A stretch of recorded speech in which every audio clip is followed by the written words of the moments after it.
Style review. Style review. Guys, if anyone in the men's fashion space on YouTube knows about style mistakes, it's me. I've made the most fashion mistakes out of any fashion YouTuber, guaranteed. Thankfully though, I've become enlightened over the years. You know, you might even say that I know the way. Sorry, okay, it's a dead meme. We'll move on. So I've actually come up with 10 style mistakes, but 10 would make this video way too long, so I'm splitting it up into 2. You got 5 today, 5 another day. Split this video in 2, get that YouTube revenue. But wait, there's more. I've got something to share that's been in the works for a long time now, and to put it short, there's an opportunity for one of you guys to win an $18,000 hair loss treatment and hang out with me in LA for a little bit. You can hang out with yours truly right over here. This guy right here. I'm not that cool in real life, just so you know. We'll skip that bit.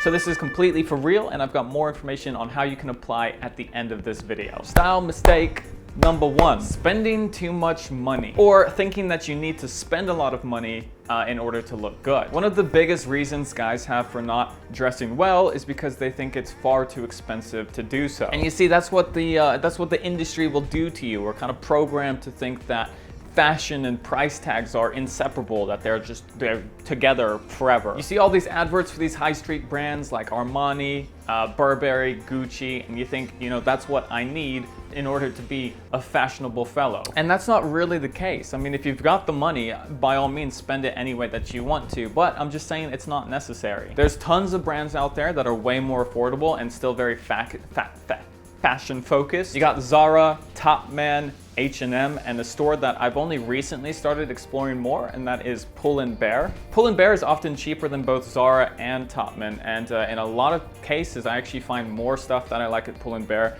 than I do at those other shops anyway. So if you haven't checked out Pull & Bear, I recommend checking it out. Great prices, pretty great stuff. Actually, both of what I'm wearing right now is from Pull & Bear. I like it. Also, another tip in order to not spend so much is don't wait so long between shopping visits. I know it sounds kind of counterintuitive, but hear me out. I know some people, when they do their shopping, they like to buy in bulk. They like to go like once every 3-4 months, right? They go buy all of the shopping that they need, all the clothing, all the outfits, go home and don't think about the store for a couple of months at a time, or even longer. And they do this in order to save money. They buy everything at once, so they're like, I don't have to spend money on clothes for a long time. I'm all set. But I think there's a flaw in this thinking. Instead, I recommend to visit clothing shops more frequently, but buy way less at a time. For example, let's say I go to a store and I buy 2 t-shirts. I can mix these 2 new shirts with other clothing that I already have in my wardrobe, and I can make a bunch of new outfits from just these 2 new shirts that I bought by combining the new items with the old items that I already have in my wardrobe. So instead of buying everything new from head to toe, I prefer to go more often but buy less and mix those new pieces with my old pieces, because you can create new outfits from the new and the old. I end up getting more versatility with my clothing, and I end up spending less. Style mistake number 2. Thinking that dressing up automatically means looking better.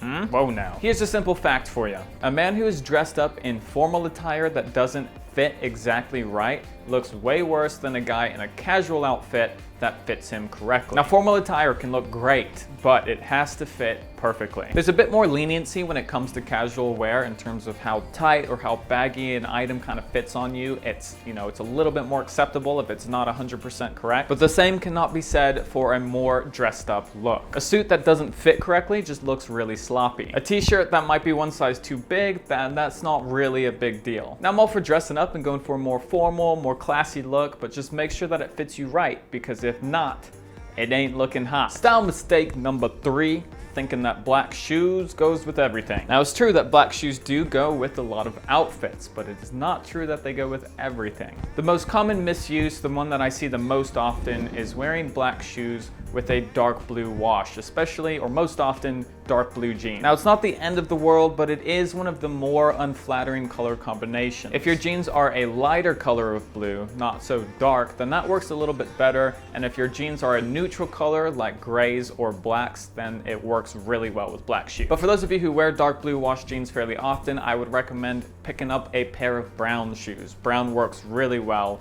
with dark blue. And what's more, brown actually works with almost every single color out there except for black. And even that is a bit of a debate nowadays. Some people say never mix black pants with brown shoes, and other people say, you know, it's time to get with the times, that's acceptable. So that's really more of a personal opinion. When it comes to black shoes, works with pretty much everything except maybe not dark blue jeans or brown pants. Kind of personal opinion.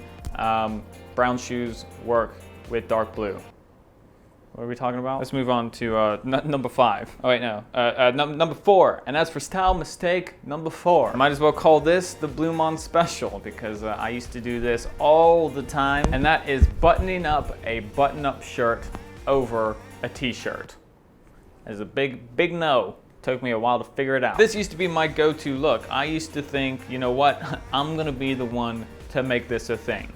And it never happened. If you're gonna button up a shirt, don't wear a visible shirt underneath. That said, a shirt underneath looks great if you don't button up that shirt. So the two main ways to wear a button-up shirt, either by itself and buttoned up, or with a t-shirt and left open. Just don't go combining the two. It doesn't look right. And as for the final tip, I'm afraid that I've made a mistake in a previous video of mine, guys. It's something that I need to come clean about.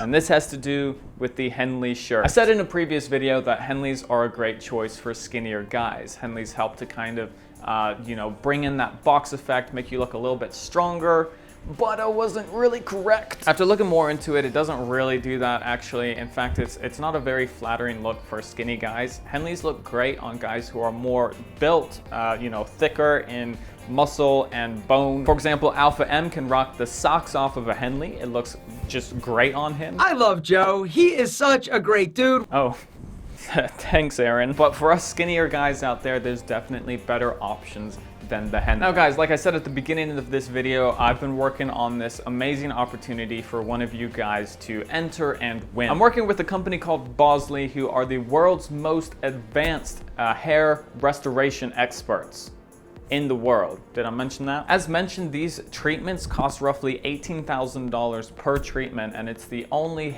permanent hair restoration service out there. They've got the top celebrities and athletes coming to get these treatments done, and they performed over 300,000 hair restoration services over the past 40 years. In other words, these guys are the real deal in the hair loss business. So here's the deal. One of you guys who are USA based, I'm sorry, but you must be US based, can enter to either have the hair loss treatment done for yourself or for a family member like your dad or your uncle. But whoever is applying for the treatment must sign up for themselves. So if you're applying for yourself, you sign up for you. If you want your dad to get on board, your dad must sign up himself. Bosley will then fly both you and me out to LA completely free of charge and provide you, one of you guys, with this $18,000 hair loss treatment, and also, you know, spend some time with me. So to enter, either you or a family member of yours must be experiencing hair loss. Don't sign up if you've got a full head of hair. It doesn't make sense. To sign up, the applicant needs to check out the link down below, fill out your information, and send a 1-minute video, approximately 1-minute video, saying why you want this treatment done, and some footage of your hair showing, you know, what it looks like right now to be considered to be picked to get this treatment done. You can apply until midnight PSD on the 31st of March. So you got some good amount of time between now and then. Good luck to you all. I look forward to making some cool content with whoever is selected, hanging out with you in LA and getting you this serious celeb style treatment done. If you enjoyed this video, give it a thumbs up. I'd appreciate that. And I'll see everybody next time.